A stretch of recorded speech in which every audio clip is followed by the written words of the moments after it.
So today I will discuss about the parallel DC circuit, and my reference book will be the Introductory Circuit Analysis by Boylsted.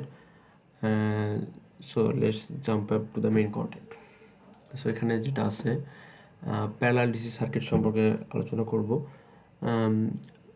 প্রথমেই আমরা কিছু new terminology জেনে যাই। Conductance অর্থাৎ conductance জিনিসটা সেটা হলো কিছুই না, এটা হলো just the opposite form of the resistance. Conductance in Bengali will say that conductance means the পরিবাহিতা। কন্ডাক্টেন্স সম্পর্কে আমাদের এইচএসসিতে অত বেশি পড়ানো হয় না, জাস্ট এমনি কিছু কিছু মডেল টেস্ট বা আলাদা কোনো বা একটু এদিক ওদিক অ্যাডমিশন ফলো করলে তারপরে দেখা যায় পরিবাহিতা সম্পর্কে কিছু কোশ্চেন আসতে, বাট মেইনলি অত বেশি নজর দেওয়া হয় না। যেখানে যেহেতু বইতে আছে আমি একটু বলে রাখি, সেটা হলো কন্ডাক্টেন্স হলো জাস্ট রোধের অর্থাৎ রেজিস্ট্যান্সের অপোজিট ফর্ম। কন্ডাক্টেন্সের ইউনিট হলো সিমেন্স, অ্যান্ড রোধের তো ওহম, এটা তো জানি আমরা সবাই।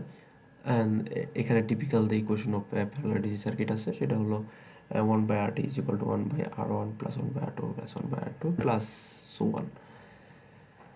তো এভাবে এখানে কন্ডাক্টেন্স অ্যান্ড রেজিস্ট্যান্সের ভিতরে একটা যে ইকুয়েশনাল যে রিলেশনশিপ আছে সেটা আমরা এখানে তুলে ধরতে পারি, সেটা হলো GT is equal to 1/RT. আচ্ছা, এবার কিছু প্রবলেম সেটা নিয়ে কিছু আলোচনা করব। তো প্রথম প্রবলেম যেটা আছে সেটা হলো জাস্ট সিম্পল প্রবলেম। যখনই আমরা এই সার্কিটটাকে দেখি, দেয়ার আর three resistance in this circuit, R1, R2 and R3. So what we'll have to do is identify the value of RT. তো এখানে জাস্ট এখানে নোড আছে। নোড বলতে এই যে এটা নোড, এটা বলতে বোঝায় কি, এটা হলো জাস্ট বড় একটা সার্কিট, তার একটা অংশ। অনেকজন বলতে পারে ভাই এখানে তো কোনো নাই, ব্যাটারি নাই, তার কারেন্ট ফ্লো কোথা থেকে আসতেছে। আমরা অ্যাজিউম করে নিই যে এখানে একটা ব্যাটারি আছে, এখানে কোনো একটা জায়গা আছে, আর এখানে নোড, দুইটা নোডের মাধ্যমে অর্থাৎ গোল চিহ্ন আকৃতি সার্কেল আকৃতির যে জিনিসটা আছে এটাকে জাস্ট আমরা কাটা অংশ বলতে পারি। আমরা অ্যাজিউম করে নিই এখান থেকে কারেন্টটা ফ্লো হচ্ছে, আমরা এটা অ্যাজিউম করে নিই আর কি। আমরা অ্যাজিউম করে নিই যে এখান থেকে কারেন্টটা একটু ফ্লো হচ্ছে, এটা অ্যাজিউম করে নিই আমরা। তো এখানে যদি আমি দেখি তাহলে এখানে তিনটাই আছে, R1, R2 আর হলো R3। তো আমরা যদি দেখি তাহলে যেহেতু আমরা পড়তেছি প্যারালাল ডিসি সার্কিট, তো এত ইজিলি বলতে পারি যে তিনটা আছে, তিনটা তো প্যারালালে আছে। আচ্ছা, তা না, আমরা একটু গভীরভাবে দেখব জিনিসটা কি। এগুলো তো আমরা এখনও বুঝতেছি, যখন র্যান্ডমলি দেওয়া হবে তখন অনেক সময় সমস্যা হতে পারে।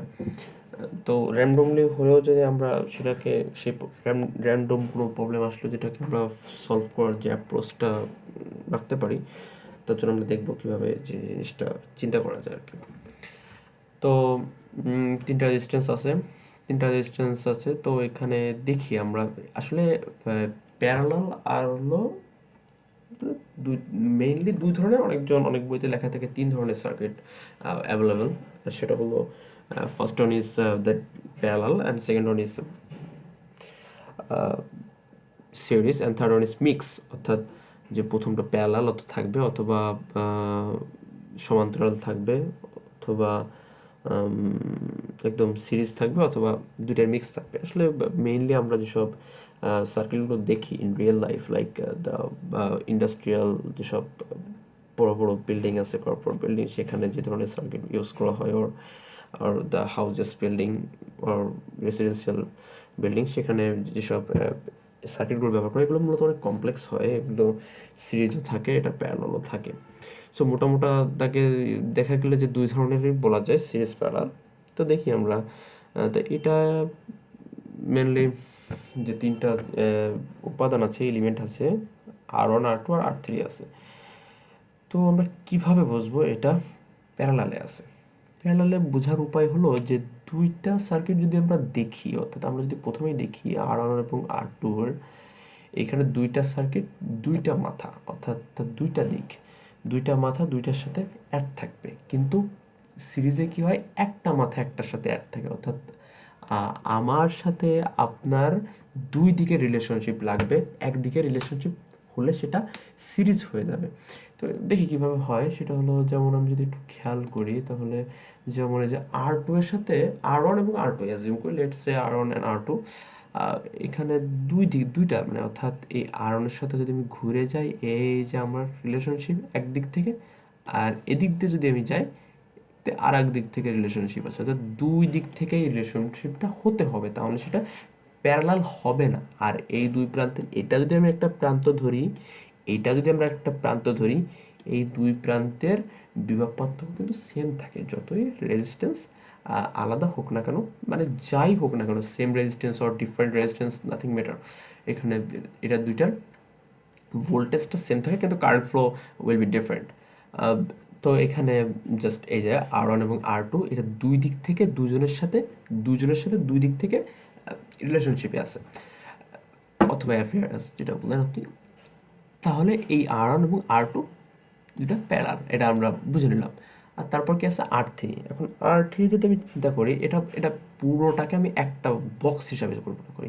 ওই যে বয়েল স্টেটের বুকে আমরা বক্স ভাবে আমাদের চিন্তা করতে বলছো, ওটা করলে একটু মেনলি মেবি সুবিধা হয়।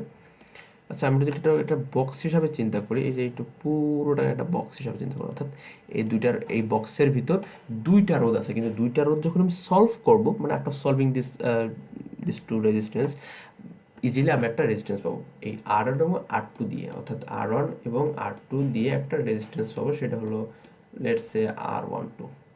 এই বক্সের ভিতর R12 আছে, তাই R12 যেটা আছে এইটা R3-র সাথে কিভাবে আছে সেটা আমরা দেখব। এখন দেখি R3-র সাথে এই বক্সে যে রেজিস্ট্যান্সটা আছে, এই রেজিস্ট্যান্সটা R12 এর সাথে এদিক থেকেও মিল আছে, আবার যদি এই দিক দিয়ে ঘুরে যায় এই দিক থেকেও মিল আছে, অর্থাৎ দুই পাশ দিয়েই মিল আছে। যেহেতু দুই পাশ দিয়ে মিল আছে সেহেতু আমরা এটাকে প্যারালাল ধরবো। তো তিনটা জিনিসই যদি আমি দেখি, R1 R2 এবং R3 তিনটা প্যারালালে আছে, খুবই সহজ কথা। এখানে আসলে এর প্রবলেমটা বেশি কঠিন না, জাস্ট ইজিলি দেখে বোঝা যায়, কিন্তু আমরা একটু আলোচনা করলাম, কারণ হয় কি যে যখন কমপ্লেক্স চলে আসে তখন এইসব এই বেসিকটাই কাজে লাগে। স্যাররা আমাদের দেখা ক্ষেত্রে বলে তোমরা বেসিক পড়ো, এর যথেষ্ট কারণ আছে, কারণ হলো যত উপরে চান না কেন আপনার ওই বেসিকটা লাগেই আর কি। তা এভাবে R12 এর সাথে R3 যেটা আছে প্যারালালে আছে। সো ইজিলি আমি যদি একটু সলভ করার চেষ্টা করি, আমি ক্যালকুলেটর নিই। 1/RT is equal to 1 plus 1/4 plus 1/5, এটার RT এর ভ্যালু হবে 0.689 ওহম। তো 689 ওহম মানে 0.69 ওহম, এটা জাস্ট আমি অ্যান্সারটা লিখে রাখছি, এই যে 0.9 ওহম। তো এভাবে জিনিসটা অ্যাপ্রোচ করা যায়, অর্থাৎ এটা হয়ে গেল। এখন দেখি প্রবলেম 2টা কীভাবে করা যায়, সেটা হলো এটা দেখি। এটাও একটা, ওই যে বললাম যে এখানে ব্যাটারি নাই, কিন্তু ব্যাটারি আমরা ধরে নেবো, কারণ কি এটা আমরা এই জিনিসটা আর এই জিনিসটা দ্বারা বোঝাই যে এটা পুরো একটা সার্কিটের একটা কাটা অংশ। তো এইভাবে জিনিসটা কল্পনা করা হয় আর কি। তাহলে আমরা ধরে নেবো এখান থেকে সোর্স কারেন্টটা আমরা এখান থেকে ধরে নেবো, না থাকলেও ধরে নেবো, যেহেতু ব্যাটারি না থাকলেও আমরা ধরে নেবো, অ্যাজিউম করে নেবো যে এখান থেকে কারেন্ট ফ্লো হচ্ছে, অর্থাৎ আই মানে সোর্স আর কি, সোর্স কারেন্ট যেটা বলে, বা মেইন কারেন্ট যেটা আপনি বলতে পারেন, আই সোর্স কারেন্ট, এটা এখান থেকে ধরে নেবো এটা। তা এখন যদি আমরা দেখি এখানে কয়টা বেশ কিছু রোধ আছে, তো রোধগুলো কিভাবে আছে, কিভাবে আচ্ছা এটা এটা একটু কল্পনা করলে আমরা একটু নোড মেথড ব্যবহার করবো। নোড মেথডটা কি, যে আমরা যাব যেখানে রোধ পাবো সেখানে থামবো, যাব যেখানে রোধ পাবো সেখানে থামবো, আমরা কোনো কিছুই দেখবো না। আমরা মনে করেন আপনি একটা পথে যাচ্ছেন, পথে যাওয়ার পর রোদ, অর্থাৎ কাটা রোদের সাথে আমি কাটার সাথে রেজিস্ট্যান্সের সাথে আমি একটা কাটার তুলনা দিলাম। তো এখানে আপনি কাটা পাচ্ছেন তখন থামবেন, যখন আপনি কাটা পাচ্ছেন তখন আপনি অন্য পথ দিয়ে যাবেন, তখন আপনি ওই পথ দিয়ে তো যাওয়ার আপনার সুযোগ নেই। সুযোগ নেই, তাহলে আপনার পথটা মনে করেন আপনি এখানে থেমে গেলেন, মানে যেদিনই আপনি কাটা পাবেন সেদিন আপনি থেমে যাবেন। তাই নোড মেথডটা এরকম, আপনি যাবেন যেখানে রোধ পাবেন সেইখানে আপনার ওই নোডের শেষ, ওই নোডের সমাপ্তি। আবার আপনি যাবেন অন্য পথ দিয়ে, যেখানে বাধা পাবেন সেইখানে আপনার নোডের একদম প্রান্ত হবে, অর্থাৎ শেষ হবে আর কি, যেটা বলেন ফিনিশ। তো আমরা যাই, এটা নোড নোড মেথড ব্যবহার করবো আমি। তো এটা আমি যদি এ ধরি, আমি এখান থেকে যাই প্রথমে, আমি যাচ্ছি যাচ্ছি যাচ্ছি যাচ্ছি যাচ্ছি এখানে এখানে বেঁধে গেলাম, অর্থাৎ এইটা আমি এ রেখে দিলাম, এখানে কিন্তু বেঁধে গেছি, অর্থাৎ এখানে রোধ হয়েছে। আমি কি আর কোনো পথ আছে? না, আর কোনো পথ নেই, আমি যেতে পারবো পারবো না। এই সামনে দিয়ে আমি যেতে পারবো না, সামনে দিয়ে যেতে পারবো না, কিন্তু আমি এইখান দিয়ে কিন্তু ঠিকই যেতে পারবো। অর্থাৎ এইখানে যদি এ ধরি, আচ্ছা রোদ ছাড়া কিন্তু আমরা অন্য কোনো জায়গায় বাধা পাবো না, যেহেতু এখানে রোদ আছে, এখানে আমরা বাধা পেয়ে গেলাম, তো এখানে আমরা থেমে গেলাম। তারপর আমরা দ্বিতীয় আরেকটা রাস্তা ধরবো, আমরা যাচ্ছি যাচ্ছি যাচ্ছি যাচ্ছি যাচ্ছি যাচ্ছি, এখানে যাবো, এখানে যাওয়ার পর এইখান দিয়েও যখন যাচ্ছি তখনও সেই একটা বাধাই পাচ্ছি, সো এইটাও এ নোড হবে। আবার এদিক দিয়েও যদি যখন যাচ্ছি তখনও একটা বাধা পাচ্ছি, তখনও এটাও এ হবে। আবার তাহলে আমরা এই দুইটা পথ বন্ধ হয়ে গেলো, কারণ এখানে রেজিস্ট্যান্স আছে, দ্যাটস ওয়াই আমরা ফিনিশ করলাম এখানে। তারপরে আমরা এদিক দিয়ে আবার যাচ্ছি যাচ্ছি যাচ্ছি যাচ্ছি যাচ্ছি যাচ্ছি যাচ্ছি, আবার এইখানে এসে রোধ পাবো। এখানে আর কি আমার কোনো যাওয়ার ওয়ে আছে? না, এখানেই আমার ফিনিশ করতে হবে, যদি এখন যেহেতু কোনো যাওয়ার ওয়ে নেই। তারপরে আমরা দেখি, আমরা যেহেতু এই পথ দিয়ে এইখান থেকে থেমে গেছিলাম, এই পাশে তো যেতে পারছিলাম না, তারপরে এইখান থেকে আরেকটা পথ ধরবো, সেটা হলো বি ধরবো। যখন আমরা বি ধরবো পথটা, তখন কিন্তু এই দুইটা দিক না, এটা হলো মূলত কি হচ্ছে, এইটা একটা তার যাচ্ছে, ওয়্যার যাচ্ছে, আর এই ওয়্যারটা এই ওয়্যারের উপরে যাচ্ছে, দ্যাটস ওয়াই একটু ঢেউর আকারে একটু কার্ভ আকৃতির করে দিয়েছে এখানে।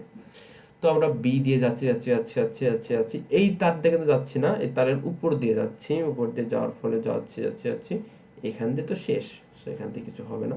তারপর আমরা যাওয়ার পর এইখানে গেলাম, তখন আমরা কি পেলাম? বি। তখন আমরা আবার এই দিয়ে গেলাম, তখন আমরা কি পেলাম? বি। আবার আমরা এদিক দেখলাম, তখন আমরা কি পেলাম? বি। তখন আমরা দেখি, এই দেখো একটা খেয়াল করলে জিনিস বোঝা যায় যে A B A B A B A B এর মানে কি? এর মানে হলো প্রতিটা যে চারটা রোধ আছে, চারটা রোধই তাদের একটা প্রান্ত এ এর সাথে, এ নোডের সাথে কানেক্টেড, অ্যান্ড দ্য আদার যে টার্মিনাল আছে সেটা বি নোডের সাথে বা বি এর সাথে, বি টার্মিনালের সাথে কানেক্টেড। সো যেহেতু চারটা রোধের চারটাই এ বি নোডের ভিতরে, অর্থাৎ এরা এ এবং বি এর মধ্যে, সেহেতু এটাকে আমরা প্যারালাল ধরবো। তো প্যারালাল ধরবো ঠিক আছে, কিন্তু এটার ইকুয়েশনটা সহজ হওয়ার খুব একটা কারণ আছে, সেটা হলো কি, এখানে আমরা আমরা এটা একটু বাদ দিলাম, আমরা বাদ দিয়ে আমি সিম্পলি চিন্তা করি, মানে ফর ইকুয়েশন সলভিং, সেটা হলো যে এ আছে, বি আছে, এখন এ আর বি এর ভিতর, সরি, এ আছে, বি আছে, এ এবং বি এর ভিতর চারটা রোধ আছে। চারটা রোধ যেহেতু আছে, তা চারটা রোধটা কি হবে? চারটা রোধই প্যারালালে আছে। এখন প্যারালালে থাকলে যেহেতু চারটা রোধ আছে, এবং চারটা রোধের চারটার মানই হলো দুই, দুই হলে সেটা যদি আমরা মানে তুল্য রোধ, অর্থাৎ টোটাল রেজিস্ট্যান্স যদি বের করতে চাই, যেহেতু জাস্ট আমি একটা রোধ নেব, টু নেব, আর নিচে নাম্বার অফ রেজিস্ট্যান্সের সংখ্যা লিখে দেবো, নাম্বার অফ রেজিস্ট্যান্স। সো এইখানে যদি আমি একটু ক্যালকুলেশন যখন করতে যাবো, তখন সহজ একটা মাধ্যম হলো, যেহেতু জাস্ট টু লেখা, যেহেতু চারটা রোধ টু আছে এবং নাম্বার অফ রেজিস্ট্যান্স হলো 4, 2/4 ইকুয়াল টু 0.5 হবে, এটাই হলো অ্যান্সার। আমরা তারপর একটা অ্যাপ্রোচ করার চেষ্টা করবো। ওয়েল, এটাও খুবই একটা সহজ ম্যাথ, সেখানে একটা ই আছে, অর্থাৎ এখানে একটা কারেন্ট আছে, মানে ব্যাটারি আছে, ব্যাটারির এটা হলো তোমার negative terminal, and this one is the positive terminal, and the total flow of this circuit will be the four resistance, and the R1, the value of R1 resistance is 10 ohm, R2, let's say this is R2, R2, R2, this one is R3. R3, we have to calculate the value of R3. Here we have given that RT is equal to 4 ohm, R1 is equal to 10 ohm, and R2 is equal to 20 ohm. Then how we will find out the R3, the value of R3? It is very much easy. So আমরা just একটা জিনিস মনে রাখতে হবে, সেটা হলো যে এখানে যে এই যে প্রান্ত আছে, এটা হলো মূলত বলে যে ভূমি টার্মিনাল, অর্থাৎ ভূমির সাথে লেগে আছে, অর্থাৎ এখানে চারটা তার আছে, চারটা তারই ভূমির সাথে কানেক্টেড করছে, তো সয়েলের সাথে কানেক্টেড করে দিয়েছে, সয়েলের সাথে কানেক্টেড করলে কিন্তু তার ভোল্ট হয়, অর্থাৎ এই প্রান্ত যদি আমি কল্পনা করি, এই প্রান্তের জন্য ভোল্ট হলো 0, same goes to this, same goes to this, same goes to this. So এখানে চারটা যে গ্রাউন্ডের সাথে যে যে প্রান্তগুলো, যে গ্রাউন্ডের সাথে যে টার্মিনালটা আছে চারটা তারের, তারের চারটার দিকে, সেগুলো সবগুলোর ভ্যালু 0 ভোল্ট, 0 ভোল্ট, 0 ভোল্ট হবে। এখানে দেখুন, এখানে সব, আর এই পাশে যদি আমরা দেখি, এখানে কিন্তু সবগুলো একটা তারের সাথে কানেক্টেড, একটা নোডের সাথে কানেক্টেড। আর এখানে যে নিচের প্রান্তের সাথে যে নোডটা আছে, সেই নোডটা হলো 0 এর সাথে কানেক্টেড, অর্থাৎ এদের সবারই নিচের যে ডাউনের যে ডাউন নিচের যে টার্মিনালটা আছে, নিচের টার্মিনালের নোড সেম হবে, কারণ এই নিচের টার্মিনালের সবারই ভোল্টেজ 0, এবং উপরের যেটা টার্মিনাল আছে সবারই একই নোডের মধ্যে পড়ে। তো এটা আমরা প্যারালাল বলতে পারি, যেহেতু উপরে সবগুলো নোডের নোড নোড অ্যানালাইসিস করলে এখানেও এ হবে, এখানেও এ হবে, এখানেও এ হবে। আর এভাবে যদি আমি যাই, তাহলে এখানে বি হবে, এখানে বি হবে, এখানে বি হবে। কারণ আপনি বলতে পারেন না, ভাই এটা তো কানেক্টেড না, আপনি কিভাবে বলেন এখানে বি হবে? যেহেতু আপনি দেখেন এখানে হলো আছে ভোল্ট, ভোল্ট এখানেও 0, এখানেও 0, এখানেও 0, যেহেতু ভোল্ট 0, এখানে সবগুলোর মান একই, ভোল্টেজ একই এই প্রান্তের গুলোর, সেহেতু এরা ভোল্টেজ অর্থাৎ একই প্রান্তের সাথে যুক্ত, এবং এরাও একই প্রান্তের সাথে যুক্ত। উই হ্যাভ, এখানে জাস্ট আমাদের আর থ্রি এর মান কিভাবে, এখানে দেখেন আর টি এর মান দিয়ে আছে, আর ওয়ান এর মান দিয়ে আছে, আর টু এর মান দিয়ে আছে, শুধু আর থ্রি এর মান বের করবো। এটা কি হবে তাহলে, আমি একটু ক্যালকুলেটর করি, 1/4, যেহেতু 1/RT, আর টি এর মান হলো এখানে 4, তারপরে আছে তিনটা রোধ, যে রোধ আছে আর ওয়ান এর মান আছে হলো 10, তারপর আছে কি, তারপরে হচ্ছে আর টু এর মান হলো 20 আছে, এবং আর থ্রি এর মান বের করতে হবে, অর্থাৎ এক্স, অর্থাৎ এখানে আর থ্রি এর মান যদি আমি একটু ক্যালকুলেশন করি, জাস্ট ইজি ক্যালকুলেশন, আর থ্রি এর মান 10 হবে, আমার আসতেছে 10,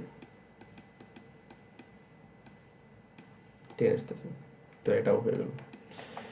এরপর আছে আমরা এদের কিছু পাওয়ারের কনসেপ্ট আছে, এগুলো জাস্ট একটু ডিভিশনের মতো আমরা করে রাখবো। সেটা হলো যে কোনো একটা সার্কিটে যদি অনেকগুলো পাওয়ারের সোর্স থাকে, অর্থাৎ পাওয়ারগুলো ডিভাইডেড হয়, একটা মেইন একটা সোর্স থেকে বিভিন্ন পাওয়ার ডিভাইডেড হয়ে গেলো, 4টা হোক, 5টা হোক, 6টা হোক, সে সব যে কয়টা পাওয়ারের ডিভাইডেড হয়, সে মানে ভাগ হয়, আমরা যদি সবগুলোকে অ্যাডিশন করি অর্থাৎ যোগ করি, তাহলে আমরা টোটাল পাওয়ারটা পেয়ে যাব অ্যাট এনি কন্ডিশন। সে পাওয়ারটা সিরিজে জায়গা, প্যারালালে জায়গা, মিক্সে জায়গা, যে অবস্থা জায়গা, পাওয়ার যদি 10টা থাকে, সে 10টা যোগ করলে সোর্স পাওয়ার আমার পেতেই হবে।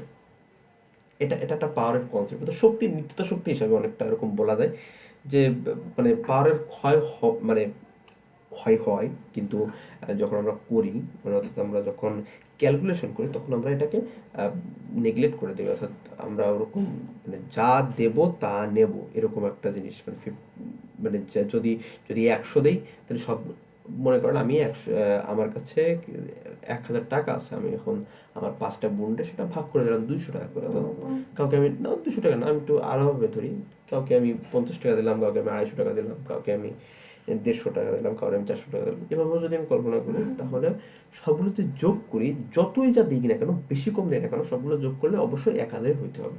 তো এইখানেও তাই 4-5টা পাওয়ার আছে, 4-5টা পাওয়ার যদি আমি যোগ করি, মানে একটা সার্কিটে যদি পাওয়ারটা 5-6 ভাগে ভাগ হয়, সেই 5-6 ভাগে ভাগ হওয়া পাওয়ারগুলো যদি আমি যোগ করি, তাহলে আমি টোটাল পাওয়ারের সমান পাবো। That's my point. আর এখানে পাওয়ারের 9-10-এ আমরা যা করে আসি, পাওয়ারের 3টা মেইন সূত্র আছে, খুবই important. P is equal to V square by R, equal to I square by R, equal to VI, এই 3টা সূত্র খুবই ইম্পর্টেন্ট। আর লাস্ট একটা কনসেপ্ট, যেটা আমি জাস্ট একটু রিভিউ করে দেবো, এটা এটা খুব খুব ভালো একটা কনসেপ্ট, সেটা হলো, আচ্ছা এখানে আমি একটু অ্যাজিউম করে নিই, এখানে প্লাস টার্মিনাল, সরি এখানে প্লাস টার্মিনাল, এখানে মাইনাস, এখানে প্লাস, এখানে মাইনাস, এখানে প্লাস, এখানে মাইনাস, এখানে প্লাস, এখানে মাইনাস, প্লাস, এখানে মাইনাস। তো এখান থেকে আমরা একটু দেখি, এখান থেকে প্রথমে কি দেওয়া আছে, যে 5 এম্পিয়ার কারেন্ট যাচ্ছে, 5 এম্পিয়ার কারেন্ট ঢুকতেছে একটা সার্কিটের ভিতর দিয়ে, 5 এম্পিয়ার কারেন্টটা এভাবে ঢুকতেছে, let's say this one arrow is this, তো এভাবে ঢোকার পর সেটা I1 এবং I2-তে ভাগ হয়ে যাচ্ছে, এবং I2 পরে যাচ্ছে I3-তে, আবার I1 পরে I3-তে যাচ্ছে, I1 মানে এইখানে কারেন্ট পরে I3-তে যাচ্ছে, মানে R3 হয়ে যাচ্ছে, তারপরে হলো I2 এর কারেন্ট আবার R4 এর এখান দিয়ে যাচ্ছে, যাওয়ার পর আবার একসাথে যোগ হয়ে I5 হয়ে গেছে। এখন কোনটার কত কারেন্ট হতে পারে সেটা আমরা একটু ভাগ করব। লেটস অ্যাজিউম যে সবগুলো রেজিস্ট্যান্স সেম, অর্থাৎ এটাও যদি আর হয়, এটাও যদি আর হয়, অর্থাৎ চারটা যে রোধ আছে, চারটা রোধের আমরা অ্যাজিউম করে নেবো চারটায় আর, এবং এটাও আমরা আরই কনসিডার করব। তাহলে আমরা এই কনসেপ্টটা বুঝতে সুবিধা হবে। এটা অনেকটা কারেন্ট ডিভাইডেড রুলে আপনি কল্পনা করতে, সরি, কির্শফের ওই যে কারেন্টের একটা ইকুয়েশন আছে না, ওটা হিসেবে কল্পনা করতে পারেন। এখানে প্রথমে দেখি আমরা কি হয়, সেটা হলো এখানে দেখা যাচ্ছে যে একটা কারেন্ট 5 এম্পিয়ারের একটা সোর্স কারেন্ট থেকে কারেন্টটা দুই ভাগে বিভক্ত হয়েছে, এটা I1 এবং I2।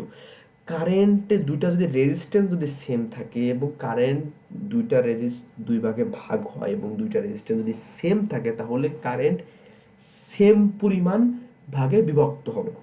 অর্থাৎ এখানে যদি 5 ওহম দিয়ে যায়, এখানে 2.5 ওহম দিয়ে যাবে, অর্থাৎ 2.5, আর ওটাতেও 2.5, এটাতেও কিন্তু 2.5ই যাবে। দুইটাতে একই কারেন্ট ফ্লো হবে। অর্থাৎ মানে দুইটা রেজিস্ট্যান্স যদি সেম থাকে, তাহলে জাস্ট কারেন্টটা ডিভাইডেড হবে। অর্থাৎ 10 হলে 5, 50 হলে 25, 100 হলে 50, 75 হলে কত, 75 হলে হলো আপনার 75, কত হয়েছে 37.5 হবে, এরকম। যে জাস্ট যা হবে সেটা দুই ভাগে বিভক্ত হবে, কিন্তু কন্ডিশন হলো যে তাদের রেজিস্ট্যান্স সেম হতে হবে। যদি এভাবে, আর আর কারেন্ট একটা ফান্ডামেন্টাল একটা জিনিস হলো, কারেন্ট হলো সিরিজ সংযোগে কারেন্টের কোনো পরিবর্তন হয় না। অর্থাৎ এইটার সাথে দেখেন, এইটার সাথে এটার একটা টার্মিনাল যুক্ত আছে, অর্থাৎ এইটা অর্থাৎ I1 আর হলো I3, এই দুইটা আসলে সিরিজে কানেক্টেড আছে। যেহেতু সিরিজে কানেক্টেড আছে, এই দুইটার মধ্যে একই কারেন্ট ফ্লো হবে, অর্থাৎ এই কারণে 2.5 ওহম হয়, এখানে 2.5 ওহম হবে। Same goes to this one I4, এখানে I2 এর মধ্যে 2.5 অ্যাম্পিয়ার ভোল্টেজ কারেন্ট ফ্লো হচ্ছে, দেন I4 এর মানও এখানে 2.5 অ্যাম্পিয়ারই হবে। এবং এই দুইটা যোগ হয়ে আবার সেই একই, অর্থাৎ 5 অ্যাম্পিয়ার কারেন্ট যুক্ত হবে, আর I5 এর মানও তাই 5 অ্যাম্পিয়ার হয়ে যাবে পরে। তাহলে আমরা কি দেখলাম? আমরা দেখলাম একটা কারেন্ট, সেটা 5 অ্যাম্পিয়ার আছে, সেটা I1 এবং I2 দুই ভাগে বিভক্ত হয়ে, যেহেতু I1 এবং R2 এর রেজিস্ট্যান্স সেম, সেহেতু I1 এর মধ্যে দিয়ে 2.5 অ্যাম্পিয়ার এবং I2 এর মধ্যে সেম অ্যামাউন্ট অফ কারেন্ট যাবে, সেটা হলো 2.5 অ্যাম্পিয়ার। দেন I1 এবং I3 যেহেতু সিরিজে আছে, অর্থাৎ একটা প্রান্ত দুটা কি বলে রেজিস্ট্যান্সের সাথে জোড়া লাগানো আছে, সেহেতু এখানে যা কারেন্ট ফ্লো করবে এখানেও তাই কারেন্ট ফ্লো করবে। কারণ আমরা জানি যে আমরা কি জানি, আমরা আমরা আমরা সিম্পলি জাস্ট জানি যে আমরা জানি যে সিরিজে কারেন্ট এর কোনো পরিবর্তন হয় না, এটা আমরা জানি। যেহেতু সিরিজে কারেন্টের কোনো পরিবর্তন হয় না, সেহেতু আমাদের যেহেতু সিরিজে কোনো কারেন্ট পরিবর্তন হয় না, সেহেতু এই I1 এবং I3 এর মধ্যে same amount of current flow করবে। That's what I mean. Same goes to this one, এবং I3, এটা হলো I2 এবং I4 যেহেতু সিরিজে আছে, এবং দুইটার I2 এর মধ্যে যেহেতু 2.5 অ্যাম্পিয়ার এবং I4 এর মধ্যে 2.5 অ্যাম্পিয়ারই কারেন্ট ফ্লো করবে। এবার দেখি I3 এর মান কত। I3 এর মান হলো 2.5 অ্যাম্পিয়ার, সেটা হলো 2.5 অ্যাম্পিয়ার। I3 এর মান 2.5 অ্যাম্পিয়ার, কিন্তু I3 এর মান 2.5 ampere. Same goes to this one, এটাও হবে 2.5 অ্যাম্পিয়ার, যেহেতু এরা একই আছে। এখানেও 2.5 অ্যাম্পিয়ার হবে, 2.5 অ্যাম্পিয়ার, এখানে 2.5 অ্যাম্পিয়ার হবে। দুইটা যেহেতু 2.5 অ্যাম্পিয়ার হবে, এবং তারপর কি হবে, এই দুইটা একসাথে যোগ হবে, সেটা হলো জাস্ট কি হবে, তা 2.5 I3 এর মধ্যে এবং I4 এর মধ্যে same amount of current flow হচ্ছে, এবং দুইটা একসাথে এখানে অ্যাডিশন হচ্ছে, অর্থাৎ দুইটা একসাথে এখানে যে অ্যাডিশন হচ্ছে, অর্থাৎ এইটা আর হলো দুইটা একসাথে যোগ হচ্ছে, কারণ এই যে এই দিক দিয়ে যায়, এই দিক দিয়ে যায়, এটা একসাথে যাচ্ছে, সেহেতু I 2.5 প্লাস হয়ে I5 এর মান 5 অ্যাম্পিয়ার হবে। That's the final answer. Well, that's it. Oh no, there are few concepts are left here. So let's approach this thing also. So here we have here what we have see that the current divided law, mm, CDR. What does it mean? Current divided rule. CDR.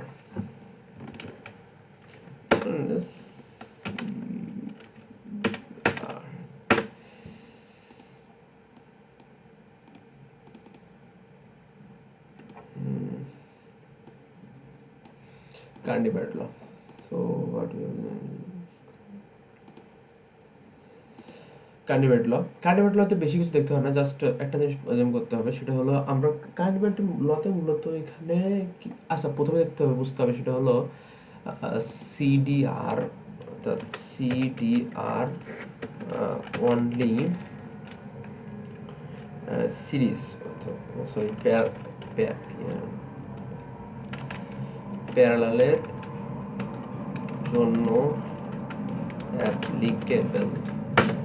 এটা শুধু প্যারালালের জন্য applicable, এটা কিন্তু এর জন্য সিরিজের জন্য applicable হবে না, সিরিজের জন্য অ্যাপ্লিকেবল হবে না। সিডিআর অনলি প্যারালালের জন্য অ্যাপ্লিকেবল, এটা কিন্তু সিরিজের জন্য অ্যাপ্লিকেবল হয় না। তাই এই জিনিসটা আমাদের মাথায় রাখতে হবে, এই জিনিসটা মাথায় রাখতে হবে, অ্যাপ্লিকেবলের জন্য হয় না, মানে শুধু প্যারালালের জন্য অ্যাপ্লিকেবল। দেখি প্রথমে কি আছে, এটা সূত্রটা দেখবো, সূত্রটা জাস্ট কিছুই না, যদি এখান থেকে একটা কারেন্ট আসছে আরটি যদি গায়, এটা যদি I1 এবং I2 ভাগ হয়ে যায় এবং I1 R2 দুটো রেজিস্ট্যান্স আছে R1 এবং R2, তারপর আবার মিলিত হয়ে আবার চলে যায়। এভাবে যদি একটা সার্কিট থাকে তাহলে জাস্ট আমাদের কি করতে হবে, সেটা হলো I1 এর যে ভ্যালুটা হবে, অর্থাৎ এইটার যে ভ্যালুটা হবে, সরি I1 এর যে ভ্যালুটা হবে, আইওনের যে ভ্যালুটা হবে, জাস্ট আইওনের যে ভ্যালুটা হবে সেটা সিম্পলি জাস্ট কি লাগবো, আমরা I1 যদি অ্যাসিউম করি তাহলে আমরা উপরে দেব তার বিপরীত রেজিস্ট্যান্স, উপরে দেবো বিপরীত রেজিস্ট্যান্স, আর নিচে দেব দুইটা রেজিস্ট্যান্সের যোগফল ইনটু মেইন কারেন্ট। ওকে, কি করতে হবে আবার দেখি, যদি I1 হয়, অর্থাৎ I1 কারেন্ট যদি আমি বের করতে চাই তাহলে আমি উপরে দেব R2 রেজিস্ট্যান্স আর নিচে দেব R1 এবং R2 এর যোগফল ইনটু হলো টোটাল কারেন্ট।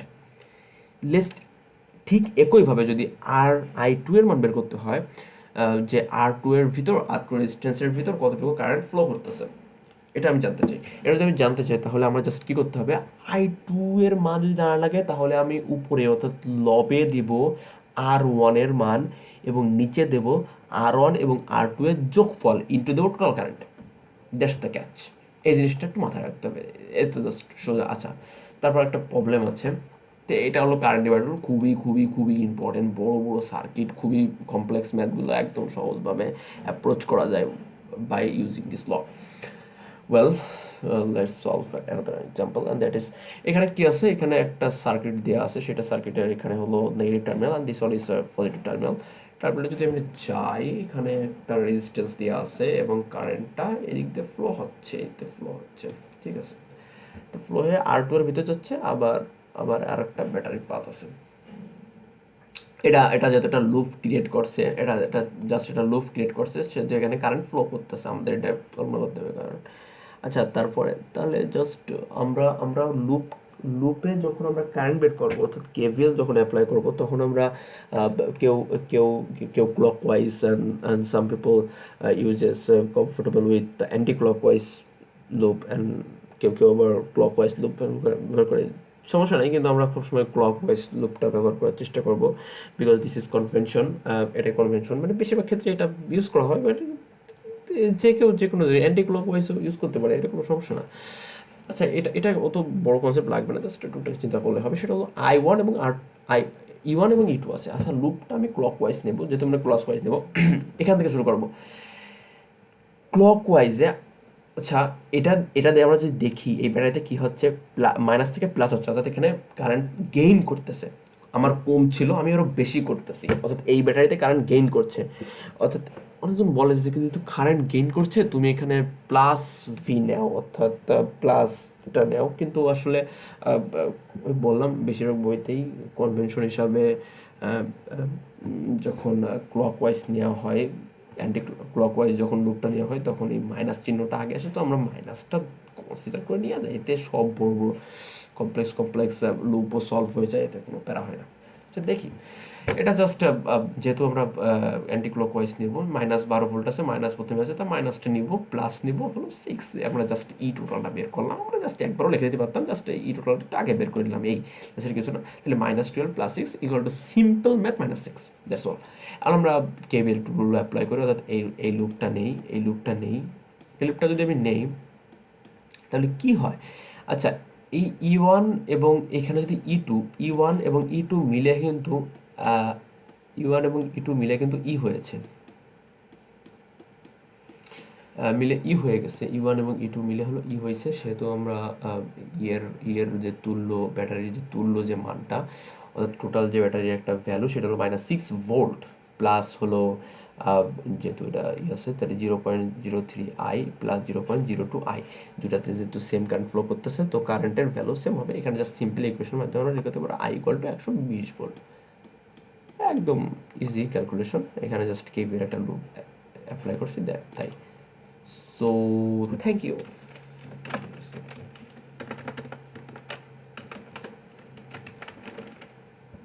Thank you. এই এটাই ছিল।